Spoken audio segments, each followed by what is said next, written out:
Hi hello, ഇന്ന് നമ്മൾ പഠിക്കാൻ പോകുന്നത് അറ്റ്മോസ്ഫിയറിൻ്റെ ലെയേഴ്സിനെ പറ്റിയാണ്.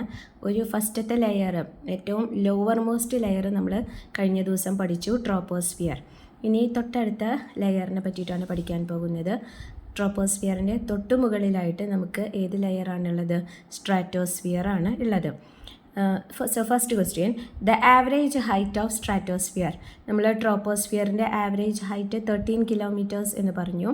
അപ്പോൾ അതേപോലെ സ്ട്രാറ്റോസ്ഫിയറിൻ്റെ ആവറേജ് ഹൈറ്റ് എത്രയാണ്? 50 കിലോമീറ്റേഴ്സ്.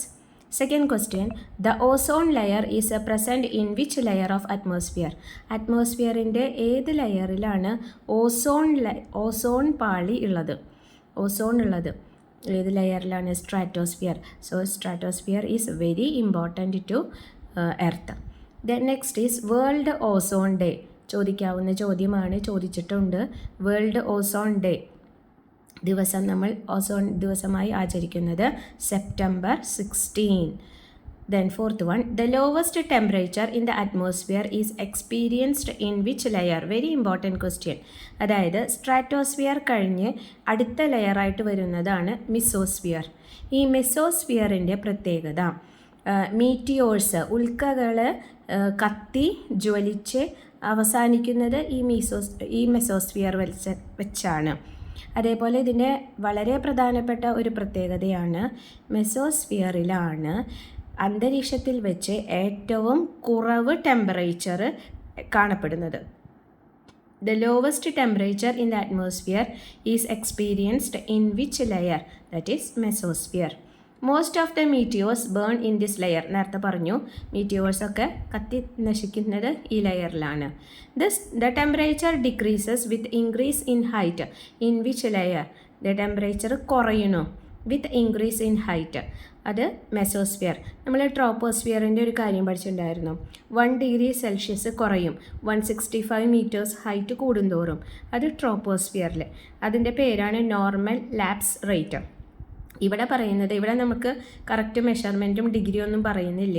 ഇവിടെ ജസ്റ്റ് പറയുന്നത് temperature decreases as the height increases എന്ന് ചോദിച്ചു കഴിഞ്ഞാൽ നമ്മൾ എഴുതേണ്ടത് മെസോസ്ഫിയർ ആണ്. The layer suitable for flying jet planes. അതായത് ഈ സ്ട്രാറ്റോസ്ഫിയറിലെ weather conditions, storm, rain, cloud അങ്ങനെയുള്ള കാര്യങ്ങളൊന്നും ഇല്ല. അതുകൊണ്ട് ജെറ്റ് പ്ലെയിൻസിന് പറക്കാൻ ഏറ്റവും അനുയോജ്യമായ ലെയറാണ് stratosphere. The layer of atmosphere where temperature increases with increase in altitude. നേരത്തെ നമ്മൾ decreases with increase in altitude, ഉയരം കൂടുന്തോറും ടെമ്പറേച്ചർ കുറയുന്ന ലെയറാണ് മെസോസ്ഫിയർ. ഇവിടുത്തെ പ്രത്യേകത, ഉയരം കൂടുന്തോറും ടെമ്പറേച്ചർ കൂടുക, increase in temperature with increase in altitude. ആ ലെയറാണ് തെർമോസ്ഫിയർ. മെസോസ്ഫിയറിൻ്റെ മുകൾ ഭാഗത്തായിട്ട് നമുക്ക് തെർമോസ്ഫിയർ ഉണ്ട്.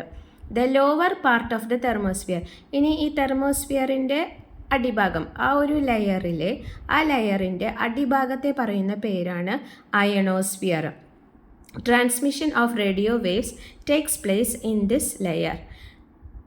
Ionosphere is a part of thermosphere. Radio തരംഗങ്ങൾക്കൊക്കെ സഞ്ചരിക്കാൻ ഏറ്റവും അനുയോജ്യമായ ലെയറാണ് അയണോസ്ഫിയർ. അയണോസ്ഫിയർ എന്ന് പറയുന്നത് തെർമോസ്ഫിയറിൻ്റെ ലോവർ പാർട്ടാണ്. അപ്പോൾ നമ്മൾ ഇന്ന് പഠിച്ച 10 ക്വസ്റ്റ്യൻസ് ഒന്നുകൂടി നമുക്കൊരു ക്വിക്ക് റീക്യാപ്പിൽ നോക്കാം.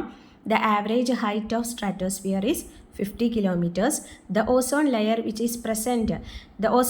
is present in which layer of atmosphere? Stratosphere. World Ozone Day is September 16. The lowest temperature in the atmosphere is experienced in which layer? Mesosphere. Most of the meteors burn in this layer. Which layer? Mesosphere. The temperature decreases with increase in height. Mesosphere. The temperature increases with increase in height. അത് thermosphere ആണ്. The layer suitable for flying jet planes. Stratosphere. The lower part of the thermosphere. തെർമോസ്ഫിയറിൻ്റെ അടിഭാഗത്തെ പറയുന്ന പേരാണ് ionosphere. Transmission of radio waves takes place in ionosphere. Okay, thank you.